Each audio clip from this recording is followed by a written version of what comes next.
Professor Kodandaram గురించి మనకు తెలుసు. దాదాపుగా తెలంగాణ ఉద్యమంలో కేసీఆర్తో సమానంగా తన ఉద్యమంలో చురుకైన పాత్ర వహించడం అనేది మనం చూసాం. అప్పుడు వివిధ సభలలో కూడా మన మాజీ ముఖ్యమంత్రి వర్యులు కేసీఆర్ గారు కూడా ఒక కన్ను కేసీఆర్ అయితే ఒక కన్ను కోదండరాం అనే సభాముఖంగా ఆయనను చెప్పడం కూడా జరిగింది. అంటే అదే పంతాలో కేసీఆర్ గారు అయితే ఉద్యమంలో ఎంత పాత్ర వహించారో ప్రొఫెసర్ కోదండరాం కూడా దాదాపు అన్ని ఉద్యమాలలో కూడా కీలక పాత్ర వహించడం అనేది జరిగింది. దాదాపుగా ఉద్యమం జరిగింది, అందరూ కూడా కష్టపడ్డారు, తెలంగాణ రాష్ట్ర సాధన అనేది వచ్చింది, తెలంగాణ రాష్ట్రం ఏర్పడ్డది.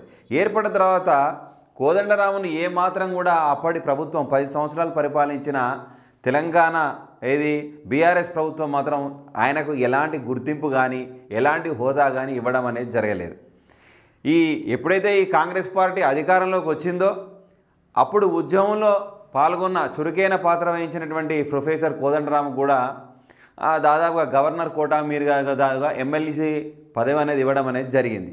బట్ అది ఆయనకు మళ్ళీ గౌరవార్థం తన గౌరవాన్ని నింపేందుకు కాంగ్రెస్ ప్రభుత్వం ఎంతో కృషి చేసినప్పటికి కూడా మళ్ళీ సుప్రీంకోర్టు అనేది కూడా ఆయన యొక్క పదవి పైన స్టే విధించడం అనేది జరిగింది. ఈరోజు హాట్ టాపిక్గా మనం చర్చించబోయే అంశం ఎమ్మెల్సీ కోదండరాం అలీఖాన్ నియామకాలపై స్టే, దాసోజు సత్యనారాయణ పిటిషన్లపై విచారణ. వీళ్ళపైన దాసోజు సత్యనారాయణ గారు ఆయన పిటిషన్ సుప్రీంకోర్టు మన హైకోర్టులో సుప్రీంకోర్టులో పిటిషన్ వేయడం అనేది జరిగింది.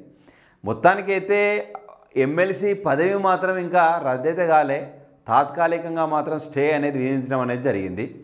అయితే ఈ వార్తను ఇంకా కొద్దిగా బ్రీఫ్గా చూసినట్టయితే governor quota MLC Kodandaram Ali Khan నియామకాలపై సుప్రీంకోర్టు స్టే విధించింది. వీరి నియామకాలు సవాలు చేస్తూ గతంలో బీఆర్ఎస్ నేతలు దాసోజు శ్రవణ్ సత్యనారాయణ సుప్రీంకోర్టు ఆశ్రయించారు. వారి పిటిషన్లపై విచారణ జరిపిన న్యాయస్థానం ఎమ్మెల్సీ నియామకాలపై స్టే విధిస్తూ తెలిపింది. తదుపరి ఉత్తర్వులు లోబడే వాటిని భర్తీ చేయాలని స్పష్టం చేసింది. వచ్చే నెల 17కు తుది విచారణ వాయిదా వేసింది. అంటే మొత్తానికైతే ఈ దాసోజు సత్యనారాయణ శ్రవణ్ వాళ్ళ యొక్క పిటిషన్ల మూలంగా సమగ్రంగా విచారణ చేయాల్సి ఉంది. తాత్కాలికంగా వీళ్ళ యొక్క ఎమ్మెల్సీ పదవులకు మొత్తానికైతే బ్రేక్ అయితే పడ్డది. బట్ మళ్ళీ దీని పునర్విచారణ అనేది ఈ నెల 17వ తారీఖు నాడు పునర్విచారణ చేసి వీళ్ళు అర్హులా కాదా అనేది తేల్చే పరిస్థితి ఉంది. ఎంతో కొంత ఇప్పుడు బీఆర్ఎస్ శ్రేణులకు మాత్రం ఈ వార్త కొద్దిగా ఆనందదాయకంగానే ఉంటుంది. కాకపోతే ఏంటంటే ఈ యొక్క ప్రభుత్వం ఏం చేసింది, ప్రస్తుతం అధికారంలో ఉన్న కాంగ్రెస్ ప్రభుత్వం ఆ రోజుల్లో తెలంగాణ ఉద్యమంలో ఎవరైతే కీలక పాత్ర వహించారో బీఆర్ఎస్ ప్రభుత్వం గుర్తించని వాళ్ళను వీళ్ళు మళ్ళీ తిరిగి వాళ్ళను గుర్తించి వాళ్ళకు ఒక సముచిత స్థానం ఇవ్వడానికి మాత్రమే వీళ్ళు కృషి చేశారు. అంతేగాని ఎమ్మెల్సీగా కోదండరాం కానీ అలీఖాన్ గారు కూడా అన్నారు, మరి కోర్టు ఏ స్టే విధిస్తుందో దాన్ని సమగ్రంగా చదివిన తర్వాతనే ఆలోచిస్తానని చెప్పేసి అన్నారు. చూద్దాం మరి నెల 17 నాడు సుప్రీంకోర్టు ఏ విధమైన తీర్పు వీళ్ళకి ఇవ్వది అనేది మనం చూడాలి. తాత్కాలికంగా అయితే వీళ్ళ పదవులపైన స్టే అనేది వచ్చింది. ఇక పర్యావరణాన్ని కాపాడితే ఫిర్యాదులు ఉపసంహరిస్తాం, రాష్ట్ర ప్రభుత్వానికి సుప్రీంకోర్టు స్పష్టీకరణ. మనకందరికీ తెలిసిన విషయమే. కంచగచ్చిబౌలి భూములపై విచారణ.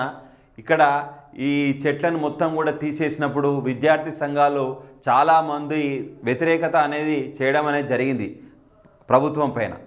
ఎన్నో విధంగా ఉద్యమాలు కూడా చేయడం కూడా జరిగింది. పెద్ద ఇష్యూ కూడా అయింది. ఎందుకంటే మరి అది ప్రభుత్వం మరి ఏం చేస్తుంది, అది మరి విద్యాలయాలకు సంబంధించిన భూములు అవి, మా భూములు మేము కాపాడుకుంటామని చెప్పేసి విద్యార్థులు చాలా రకాలుగా ప్రభుత్వం పైన వ్యతిరేక ఉద్యమాలు కూడా చాలా కష్టపడి లేవనెత్తడం జరిగింది. ఏది ఏమైనా సరే అక్కడ అన్ని చెట్లు తీయడం అనేది పర్యావరణానికి హాని. మరి మీరు పర్యావరణాన్ని కాపాడితే ఫిర్యాదులన్నీ కూడా మేము ఉపసంహరిస్తాం, మళ్ళీ కాపాడాలి ఏదైనా అని చెప్పేసి అంటే అప్పుడు ప్రభుత్వం ఏం చేస్తుంది, రిపోర్ట్ అందజేసేందుకు 6 వారాల గడువు కోరిన సర్కార్.